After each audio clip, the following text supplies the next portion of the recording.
Let's talk again about public safety. Springfield continues to suffer from a reputation for dangerousness.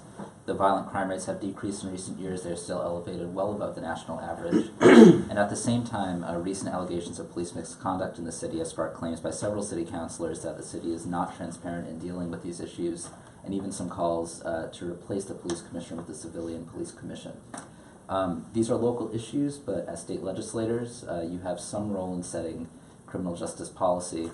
What role should the state play in improving public safety here in Western Mass and improving police accountability? And Chip, we can start with you. Sure. Well, I've attended the Corrections Academy, and I've also attended the Intermediate Police Academy. And I can tell you there's been a tremendous shift in the academies and the professional development that takes place every year for police officers towards exactly what we're talking about, working more collaboratively with the citizens. We've got some great police officers, there's no doubt about this. Every police officer that I know, they're in it for the right reason. They're trying to do the right thing. And there are some, unfortunately, a small percentage of bad people out there who get involved in this business. Springfield has had issues for numerous years. What takes place on a local level as far as the commissioner versus a board, a civilian board, that's a local issue. And as a state senator, I'm going to support whatever the people in this community support. I'll go to the State House and fight hard for whichever they choose to do. It is a local issue. But the perception in Springfield right now is that it's not a safe city. The downtown, people are not coming down here. Every restaurant owner that I know, they say the same thing, that there's just not the crowds coming down here like we once had. When I was going to college at Westfield State College, this was always the place to be. There was so much going on. Worthington Street was a real happening place. And there's still some great restaurants and great places to go, but people from the suburbs aren't coming downtown. The perception needs to be changed. It needs to be a higher emphasis put on public safety so that people will feel comfortable coming down here. And however the leaders in the city of Springfield, whether it's the city council, the mayor, whatever they decide to do, I'm going to work hand in hand with them as the state senator to make sure that happens, because we do have a lot of great assets down here, and people need to come down here and be a part of it. Thank you, Mr. Harrington. Eric?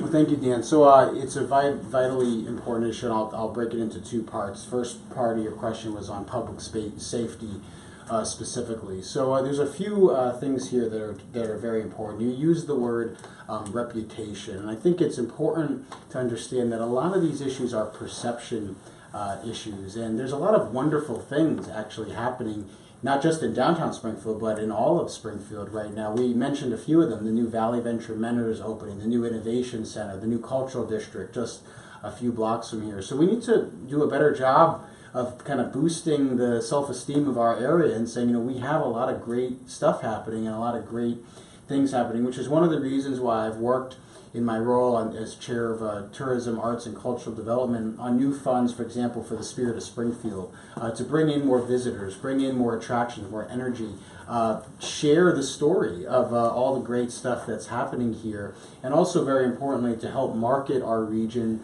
to a broader audience, to a regional audience, so that we can combat some of those perception issues and some of those unfair, I think, reputation issues, and do as much as we can to put best face forward all the time. That's very, very important, especially as we try to attract new business, attract new investment for the future. Another item: more police on the street. We need more cops on the beat. We specifically need more community police efforts, which is why I've worked very closely on, for example, the C3 community policing effort, things like Shannon grants on a state level that we've worked on to get more support to the Springfield Police Department and to all our police departments in Western Massachusetts who are working on this. This is why I've worked collaboratively with Mayor Sarno on their effort to hire dozens of new police officers in line with the MGM opening that's going to be happening in two years. There's undoubtedly going to need to be a state element to that, state support to make that successful. The other thing we have to acknowledge about public safety is